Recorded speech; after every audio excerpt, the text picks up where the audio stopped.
जय श्री राम। अंतर्मुखी बनने का उपाय, या कहें अंतर्मुखी बने रहने का उपाय। सोचने की बात है, हमारे शरीर की मालिक हमारी आत्मा है, लेकिन मनुष्य इस शरीर की कर्मेंद्रियों को समझ लेते हैं, जबकि कर्मेंद्रियां तो केवल एक जन्म का पाठ बजाने को इस शरीर के साथ गिफ्ट में मिलती है। आत्मा निराकार और अविनाशी है, जिसका स्वधर्म शांति है। शांति ही होता है, अथवा हम शांत तब ही हो सकेंगे जब हमारे अंदर विकारों का, रावण का अंश भी ना रहे। क्योंकि जरा सा भी अंश यदि अटका रह जाता है या जिंदा रहता है, तो वह पूरे वंश को इकट्ठा कर सकता है। उसमें वो क्षमता होती है उस अंश में। आत्मा तो निराकार है, इसे देखा नहीं जा सकता, इसकी केवल महसूसता ही होती है। अतः अपने आप को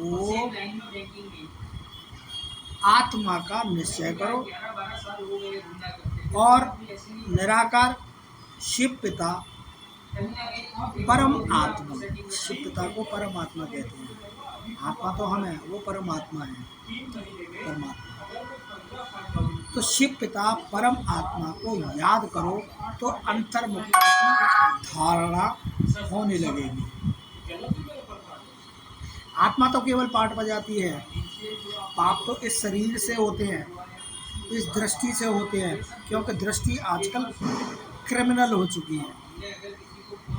क्योंकि मनुष्य की कर्मेंद्रियां देह अवमान में डूबे इस शरीर को जल्दी ही अपने वश में कर लेती है। इसलिए कहते हैं देह अवमान से बचने के लिए आत्म अवमानी बनना ही होगा। अगर देह अवमान से बचना है तो उदाहरण के लिए कछुआ जब चलता है तो अपनी सारी कर्मेंद्रियों को बाह्य मुक्ता कर लेता है, और जब वह शांत होकर बैठ जाता है, थक जाता है तो बैठ जाता है, तो अपनी सारी कर्मेंद्रियों को अपने ही अंदर छुपा लेता है। मुड़ी, सिर भी और हाथ पैर भी छुपा लेता है और शांति से बैठ जाता है। मन बुद्धि के साथ साथ शरीर को भी स्थिर रखो। इंद्रियों को समेटकर अंतर्मुखी बनने का अभ्यास करते रहो। इंद्रियों को समेटकर अंतर्मुखता बनाने का अभ्यास करते रहो।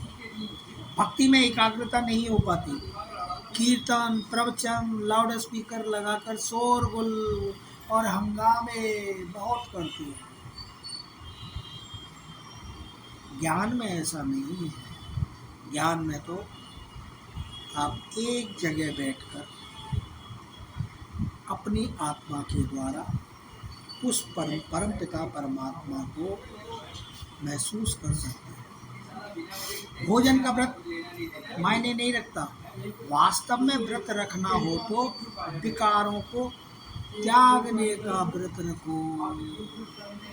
परमात्मा प्यार अटूट है। परमात्मा आपसे बहुत प्यार करता है, लेकिन हम अपनी आत्मा के माध्यम से उस परमात्मा को भी तो प्यार करें।